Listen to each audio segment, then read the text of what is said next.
Hi, welcome to Driving TV, and I hope you are well. And welcome to another episode of Reasons for Failing the Driving Test. And in this video, we are talking about the reasons the learners are failing the driving test for reverse parking. So the reasons learners failing the driving test for reverse parking is what we are going to talk about in this video.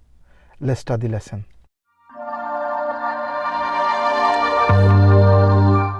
Okay, so when we talk about reverse parking, we are talking about the parallel parking as well as the bay parking. So we are talking about the reverse into a bay, also the parallel parking where you stop alongside of a car and then you reverse behind that car, which is known as also parallel parking. So it's the parallel parking and also the bay parking we are talking about in this video, why learners are failing the driving test on those parkings. Number one, when they are doing the parallel parking, many learners, when they finish the parallel parking, they need to finish reasonably close to the pavement when they finish. So your examiner will ask you to stop alongside of a car and then reverse behind that car on the left hand side. Okay, so when you finish, you have to make sure that the front or the back or both side of your car is not on the pavement. You need to make sure it's close to the pavement but not on the pavement. If you are on the pavement, you will fail your test for that. Many learners, they end up going on the pavement and they fail the test on the parallel parking. The other reason many learners are failing is when they are doing these parking, maybe they couldn't do it in one go. Okay, maybe they got the method wrong and they couldn't do it in one go. The question is, can you correct? Of course you can. You could go forward and you could correct. But many learners, they are failing because they are doing it too many times.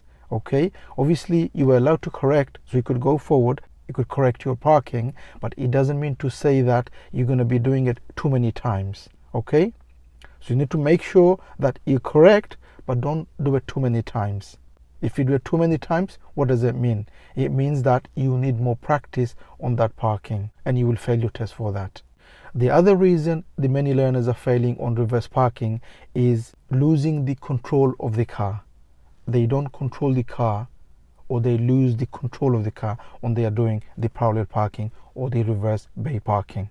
Now, losing the control, what does that mean? You need to demonstrate. If you're going reversing, you could control the car if it's on a flat road, if it's on a downhill, if it's on an uphill. So wherever the parking you are doing, the situation of the road will depend on how you control the car. So if you are doing on a manual car and if the road is downhill or uphill, it will depend on how you control the car with your clutch. Is it the clutch control you need or is it the brake control you need? Also the steering. Many learners, they get confused with the steering. They do one left or one right, and then for them to get it straight, they forget where the wheel is and you lose the control and they lose the control of the car. So it's very important that you demonstrate that you are in control and you are controlling the car with full understanding what's happening with the wheel and also the clutch control or the brake control, depending on the situation of the road. So losing control of your car, you will fail your test for that, and many, they do fail for that reason. The other reason on a bay parking is many learners, they go into a bay and it's not within the line, it's not in the bay. So maybe they've done it in one go and they finished and it's not in the bay. So what do you do? If it's not in the bay, do you just stay there or do you go forward and correct? Make sure if you need to do the bay parking in the test, make sure you go into the bay and you look on the side mirrors to see if he's in the bay. If he's not in the bay, make sure you go forward and you correct. If you go forward, you come back, make sure it's within the line. Okay, you shouldn't finish outside the line. Many learners, they fail for that because it's not within the line. So these are the reasons why the learners are failing the driving test for reverse parking. Now you might be thinking, do I have to do both of them in the test? No, you will only be doing one. Okay, now there are 4 parkings for you to learn for the driving test. As you know, one is parallel parking, the other one is you stop on the right hand side, reverse, and then you move off, and the other 2 is on the bay parking. One of them is to reverse into a bay and the other one is to go forward into a bay. These are the 4, but you'll only do one in the test. So don't get confused when I say parallel parking and the bay parking in this video. Does it mean that you have to do both of them? No, you will be doing one.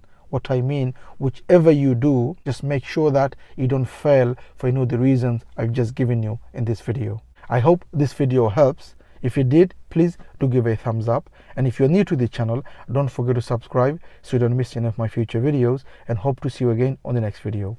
Bye for now.